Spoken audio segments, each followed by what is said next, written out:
Monster Hunter as a series was created with multiplayer in mind. It was among 3 titles that Capcom created to highlight the online support for the PS2, and it sold like hotcakes. At least in Japan. We're not going to talk about its Western popularity for now, and that core foundation has stayed with the series since its inception. There's always a place for you to gather with your friends and fight some dragons with oversized swords. However, I find myself disliking the co-op nature of Monster Hunter and think that everyone should at least try hunting solo. I'm Ouroboros. Let's talk.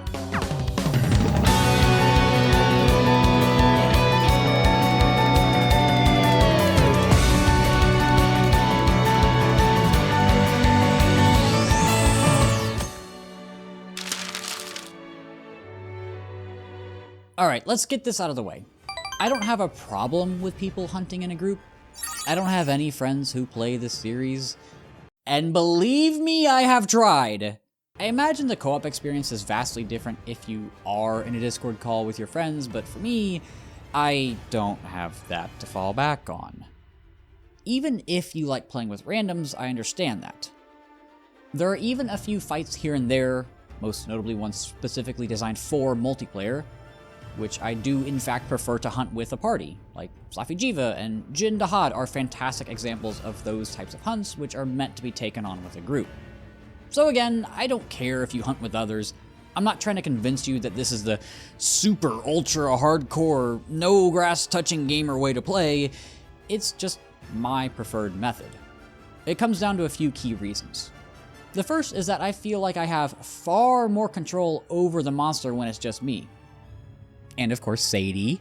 Whenever I hunt with others, I feel like the monsters always end up being too jumpy. I can't reliably predict what's going to happen, and that really throws me off.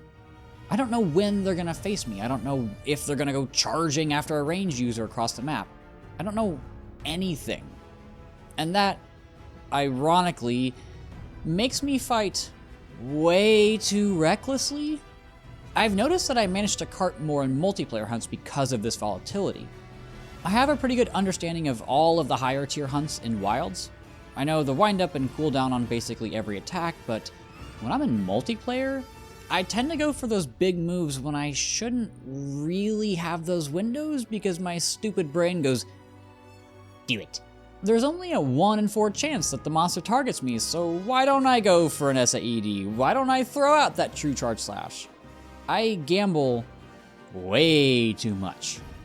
And I feel like I don't get nearly the same payoff as I would if I were hunting solo. Because the HP and flinch thresholds are higher in co-op, I don't get the big satisfying knockdowns or part breaks that I would if I landed them by myself. And this isn't a criticism of the multiplayer balancing, those are both good things. It's just the nature of hunting with others. And that volatility-induced recklessness extends to other players as well. I imagine most of you also do the same thing, which is why I fail so many more multiplayer hunts. Like, seriously, I think I've failed a single solo quest in Wilds after like 80 or 90 hours, but have definitely lost at least a dozen in the handful of multiplayer hunts. And you know what?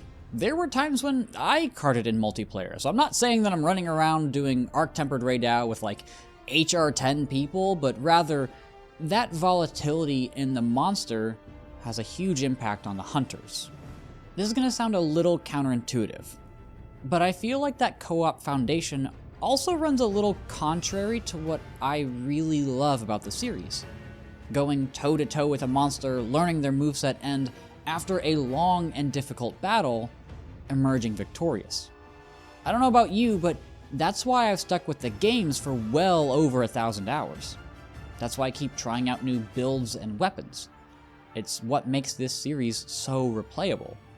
When I hunt solo, I become intimately familiar with nearly everything about it. Where the good hit zones are, how much of an impact sharpness has on my damage, its status threshold, which zones it moves to, the effectiveness of traps. And all of this is on top of the basic things like startup and end lag of all of its attacks. I lose that understanding when there's either 4 hunters dogpiling on the monster, or we triple cart early into the hunt. that kind of defeats the purpose of going on hunts for me. Fortunately, Capcom, I think, not only understood this dilemma, but also recognized that not everybody can just hop online and play with others. And they started scaling HP based on the hunters in a quest.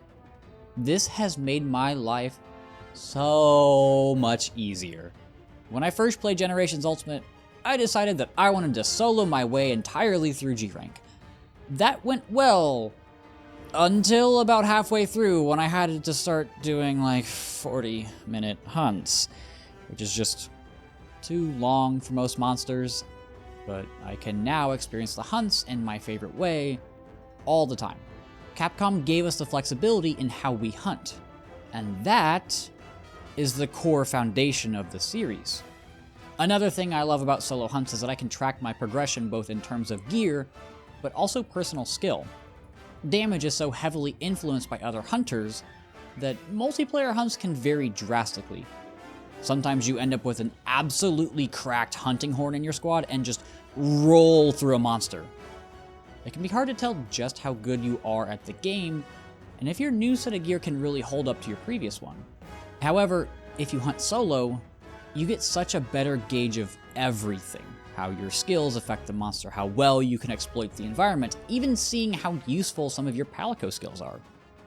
Finally, of course, is the immense sense of satisfaction that you get when finally completing that one wall that's been destroying you for countless hunts. I tracked the number of carts I had when I took on Fatalis and Iceborne. I decided to see just how hard the infamous Black Dragon was. After 101 carts, I finally heard the iconic quest complete jingle. I screamed at the top of my lungs, and my roommate came running into the living room to congratulate me. It's a memory that I will never forget, and I don't think I'd ever feel the same way if I just joined a random SOS and had people helping me. It also helped me prepare for when I finally did decide to tackle it with a group. Because I was so familiar with the fight, I rarely carted and was able to clear it faster with other people. Hunting on your own is like riding a bike. Hunting with a group is like training wheels. Co-op can and will help you learn the monster, but once you take those training wheels off, a lot of people can really struggle. But if you start with solo, the training wheels make the game feel like a cakewalk. I also prefer to not cart in another person's quests. Maybe that's just a pride thing, but I always feel bad when I do. This is the fourth and final video in my 2025 Monster Hunter May. Each Sunday, I will be posting a new video focused on something Monster Hunter related. It may be about the series in general, or it may be about Wild specifically. I did the same thing last year, and it went incredibly well. So, because my ego is so heavily influenced by seeing big numbers, I'll be doing it again this year. Feel free to check out both last year's and this year's videos if you haven't looked at them yet. Regardless, I know it's odd to say that a game series designed around co-op play is more fun to play solo. Maybe that's just the type of person I am. I've always preferred single-player games over multiplayer ones anyway. And maybe if I had a great and consistent group of friends to play with, I would think otherwise. For me though, I strongly prefer hunting solo. It's such a rewarding experience, and while I recognize that it's not for everyone and not for every hunt, I think everybody should do more solo hunts. Thanks for watching.